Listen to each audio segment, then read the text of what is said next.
अस्सलामुअलैकुम। ये electric vehicle eco दोस्त के नाम से है और इसके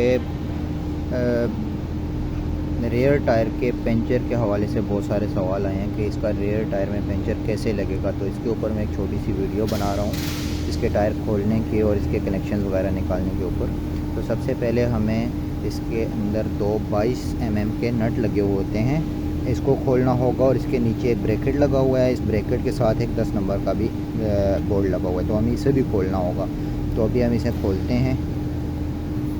अच्छा, जब इसके नट खुल जाएंगे तो ये ब्रैकेट हम निकाल लेंगे। ये दूसरी साइड पे भी सेम ऐसे ही लगे होते हैं। और इसको निकालने के बाद हमने दूसरी साइड पे देखना है, इसका एक ब्रेक का रॉड लगा होता है और एक इसकी ब्रेक पैड को रोकने के लिए नीचे एक रॉड लगा होता है। तो इसके नट भी हमने खोलने हैं दोनों।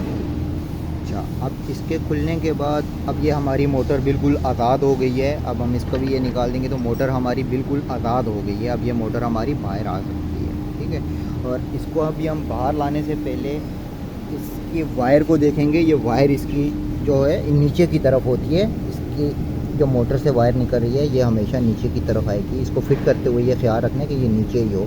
और ये नीचे से भी इसके अंदर यहाँ क्लिप है और इस क्लिप के अंदर ये बेंडिंग हुई है, इसको हमने रिलीज़ कर देना है। दो क्लिप लगे होंगे, यहाँ से मोटर की वायर निकाल देंगे। अच्छा, फिर इसका हमने एक साइड कवर खोल लेना है, इसी साइड का।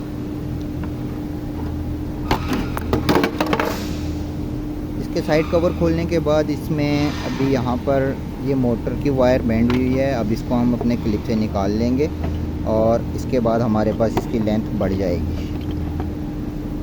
तो अब हम इसकी मोटर को आराम सुकून से बाहर निकाल सकते हैं। जैसा अभी हम इसको निकालते हैं बाहर,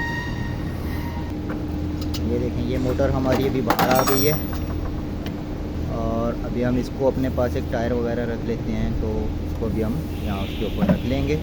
और अभी हम इसमें टायर के अंदर पंचर ट्यूब निकाल के पंचर आसानी से लगा सकते हैं। ये देखें ये वायर इसकी लंबी है, इसके वायर की लेंथ ज़्यादा होती है। तो आप अगर इसको निकालना ना भी चाहें कनेक्शन से तो ये मोटर बाहर आ जाती है और इसमें आराम सुकून से पंचर लगा सकते हैं। देखें इसमें इतना गैप होता है। लेकिन अगर आप कहते हैं कि मैं इसकी टायर को बिल्कुल ही बाहर डिस्कनेक्ट करना चाहता हूँ, तो सबसे पहले आपने यहाँ पर जाना है। यहाँ पर एक ब्रेकर लगा होगा, बैटरी का ब्रेकर है, इस ब्रेकर को आपने कट ऑफ कर देना है, आपका बैटरी डिस्कनेक्ट हो जाएगा।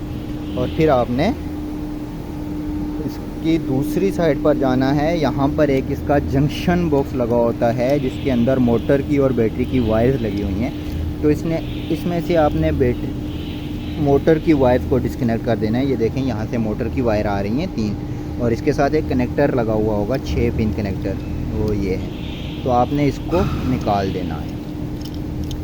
ये कनेक्टर निकल गया। अब इसको हम कनेक्शंस को भी निकाल लेते हैं। जैसा कि आप देख रहे हैं इसके अंदर कुछ इस तरह से नट लगे होंगे। तो हमने ब्लैक और रेड वायर नहीं खोलनी है, इसके अलावा ये yellow, blue and green wire खोलनी है। तो अभी हम इसे खोल लेते हैं। आप ये देख सकते हैं कि ये भी हमने मोटर के कनेक्शंस खोल लिए हैं और मैं भी मोटर के वायर्स को निकाल लेता हूँ। और ये देखें ये यहाँ पर मोटर के वायर्स हैं। अब ये मोटर के वायर्स बाहर आ गए हैं और अब मैं मोटर को उठा के कहीं भी ले जा सकता हूँ। इसका मोटरसाइकिल से कोई कनेक्शन नहीं है, मोटर बिल्कुल बाहर निकल गई है। अब आपने लगाते हुए सबसे पहले इसकी ये देख लेनी है, ये मोटर के एक्सल के ऊपर एक स्लाइड होती है। ये स्लाइड आपने इस ग्रुप के अंदर फंसानी है। और मोटर की वायर जैसे आपने पहले मोटर खोली है तो आपको पता होगा कि मोटर के वायर जो हैं वो आपके लेफ़्ट हैंड पर आएंगे। जब आप रेयर से लगाएंगे तो आपके लेफ़्ट हैंड पर आएंगे। तो आपने मोटर की वायर को इसी तरफ रखना है और आपने ऐसे ही कनेक्शन लगाने हैं। उसके बाद पूरा मुकम्मल करने के बाद आपने ब्रेकर ऑन कर देना है और आपकी बाइक रन हो जाएगी। अब आप यहाँ से मोटर को कहीं भी ले जाकर पंचर लगवा के ले आ सकते हैं। तो ठीक है मेरे भाई, ये पंचर के हवाले से एक छोटी सी वीडियो है। ओके, अल्लाह हाफिज़।